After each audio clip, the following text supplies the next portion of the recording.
Hello everyone, welcome back to my channel life with Fariyal ji. उम्मीद करती हूँ आप सब ठीक ठाक होंगे, खैरियत से होंगे अपने घरों में। हस्बैंड को ऑफिस भेजने के बाद जी अपने नाश्ता बनाया और साथ साथ आप लोगों को भी ज्वाइन कर लिया।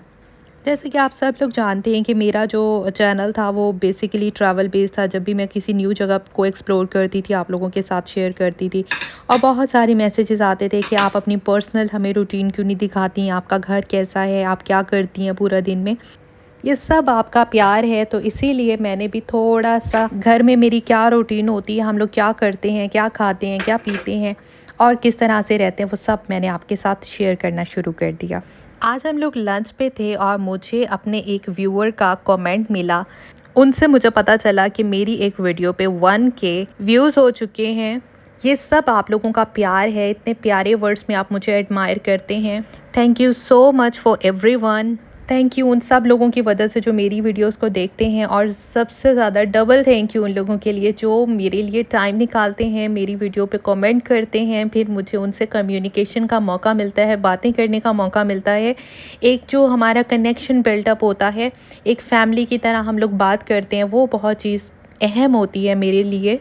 अभी हम लोग जाएंगे दुबई, और दुबई के बाद जी हमें ग्रॉसरी करनी है, कुछ शॉपिंग करनी थी, जो हमारी कुछ चीज़ें ख़त्म होती हैं घर की वो लेनी है। साथ ही साथ जी मैं आपके साथ एक बात शेयर करना चाहती हूँ, एक लाइफ लेसन समझ लें वो शेयर करूँगी, क्योंकि मुझे एक रिक्वेस्ट आई थी एक प्यारी सी फ्रेंड की, जो लोगों की बातों से परेशान हो के उसने अपनी जॉब भी छोड़ी और उसने ये कंट्री भी छोड़ दिया। वो जो मेरी एक बड़ी प्यारी सी फ्रेंड रही हैं, उन्होंने मुझे शेयर किया कि आप अपने चैनल पे इस वीडियो को ज़रूर शेयर करें कि शायद कोई लोग थोड़ा सा पॉजिटिव कुछ सीख लें, कोई लेसन उन्हें मिल जाए। हुआ कुछ यूँ, वो पाकिस्तान से यहाँ पर आई और उन्होंने यहाँ पर जॉब स्टार्ट कर दी।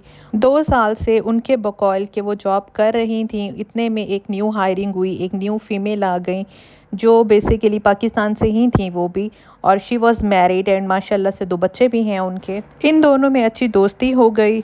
अच्छी दोस्ती के बाद जी उसने अपनी सारी बातें जो थी अपनी दोस्त के साथ शेयर कर ली। उसने हाईलाइट किया कि मेरी शादी ना होने की वजूहात में पहले ये था कि हमारा अपना घर पाकिस्तान में नहीं है, और मेरे फादर गाड़ी, घर और जो लिस्ट पकड़ा दी जाती थी जहेज़ की, वो नहीं दे सकते थे। काफ़ी सारे रिश्ते आए और बार बार उसको रिजेक्ट कर दिया गया, जिसकी वजह से वो काफ़ी ज़्यादा डिप्रेशन और एक स्ट्रेस में रहने लगी। इस स्ट्रेस को ख़त्म करने के लिए उसने सोचा कि मुझे अपना कंट्री छोड़ देना चाहिए। उसने अपने पेरेंट्स से परमिशन ली, उसके बाद वो दुबई में आके जॉब करने लगी ताकि वो अपने पेरेंट्स को सपोर्ट कर सके।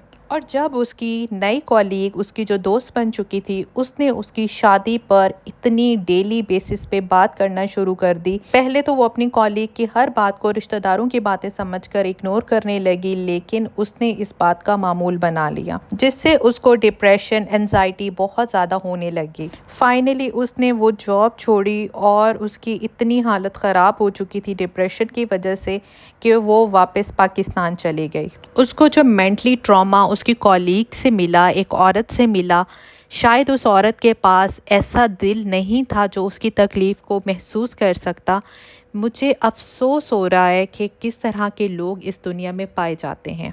जब वो पाकिस्तान चली गई, उसके बाद उसको पता चला कि ये सारा ट्रॉमा, ये सब कुछ देने की वजह उसकी जॉब, उसकी पोजीशन थी, क्योंकि वो कॉलीग होल्डिंग पर एक रिसेप्शनिस्ट थी, ताकि अगर कोई वैकेंसी आई तो वो वहाँ पर अपॉइंट हो जाएगी। फाइनली वो अपने मकसद में कामयाब हुई, उसने अपनी दोस्त की पोजीशन पर जॉब ले ली।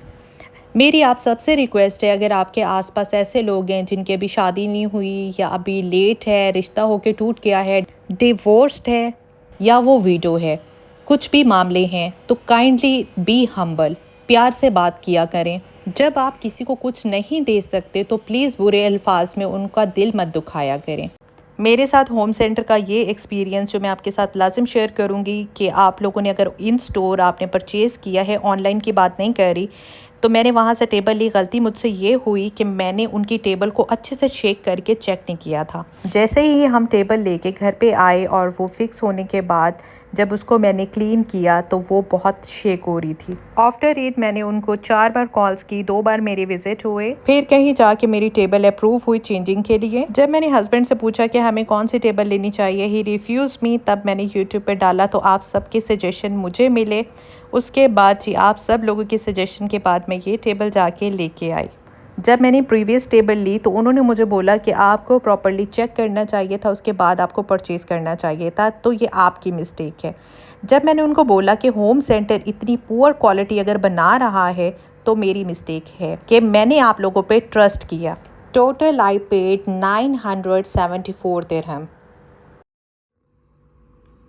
फिर जी मिडनाइट में मेरी आँख खुली, देखा कि वो जाग रहे हैं और मेडिसिन ढूंढ रहे थे। ज़ाहिर है शोर होता है रूम में, तो मैंने उनको फ़ीवर चेक किया तो अच्छा खासा फ़ीवर था। फिर मेडिसिन के लिए उनको मैंने पहले शेक दे दिया। कूलिंग जेल शीट जो थी वो मैंने उनके माथे पे लगा दी, क्योंकि ये मैं तकरीबन 3 साल से सेम यही यूज़ कर रही हूँ और बहुत इफ़ेक्टिव है। इसका यूज़ करने से पहले एक चीज़ पे ध्यान रखिएगा कि अगर ये नॉन एसी कहीं रूम में पड़ा है तो इसको पहले ठंडा कर लें, रूम टेम्परेचर में एसी के सामने रख के फिर इसको यूज़ करना है।